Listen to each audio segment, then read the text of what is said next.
All right. I wanted to talk today a bit about dog whistles. Okay. Not the actual physical dog whistles, but if you're not a savvy media consumer, you're probably not looking for the dog whistles, and they're always there. And so let's start with one of the most basic dog whistles, and that is jobs. Whenever you hear a politician talk about jobs, it's to get you to salivate, the Pavlovian response. It is there to get you to vote against something that is, or to get you to vote for something that is against your own interest. You don't realize it's against your interest because the jobs is the treat they're offering you. So this happens all the time, whether it's a government trying to justify something that's against the platform they ran on. In Canada, you get Justin Trudeau backtracking on the F-35 jets, or backtracking on an oil pipeline to rebuy it, or not rebuy it, to buy a pipeline that he promised wouldn't go through anyways. Why? Jobs. What, you don't want me to build the F-35? You want jobs, don't you? It's the common thing to do. Donald Trump is the master of this. That's why he got elected. Jobs, jobs, jobs. He appealed to every West Virginia coal miner who doesn't have a job. He was against the Trans-Pacific Partnership, which is probably a smart thing because those trade deals do cost manufacturing jobs to wherever they are. If you're in Canada, we've gotten a bit of a benefit originally from NAFTA-type trade agreements where we were taking jobs from the United States because our dollar was lower, and our dollar's low again, so that might be continuing. But the problem is, as the free trade agreement got broader and as the technology and the transportation costs came down, those jobs eventually moved to Mexico because that's cheaper, and even cheaper than moving them to Canada. So that's a continuous thing that happens. But if you look at things like one of the things government does a lot is spend taxpayer money to court jobs. So for example, Amazon. When you have all kinds of states and cities offering free land, offering reduced taxes or no taxes in many cases to a company that is owned by the richest man in the world. Why are they giving all these tax breaks to someone who's already rich? Jobs. Oh, it's jobs, jobs. They've got you at jobs. And the likelihood is you'll never get one of those jobs.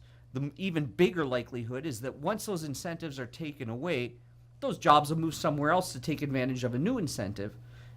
But it's an excuse to take millions of dollars of taxpayer money that came from working people, people who still need the money, people who don't have enough money for their day-to-day existence as it is and are constantly in debt. It's taking tax money from those people and shoveling it to people that are incredibly wealthy. It happens on a large scale. It happens on a small scale.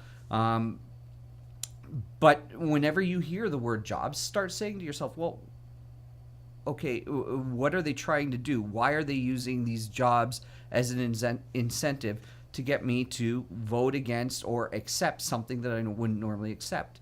SNC Lavalin. I heard so many people sit there and say, what, they should have prosecuted them the way they were supposed to prosecute them? That would have cost so many jobs.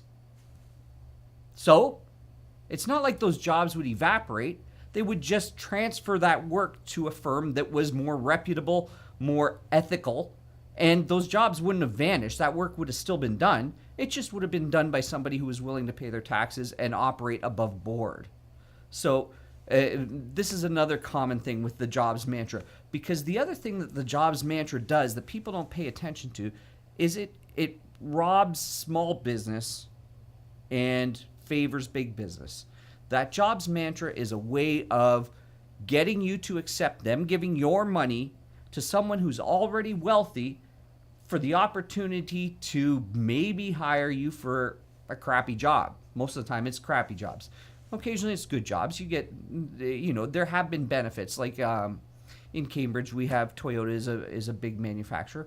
But a lot of the spin-off jobs, the parts jobs and stuff like that have moved to Mexico, back to the United States once the incentives are no longer there.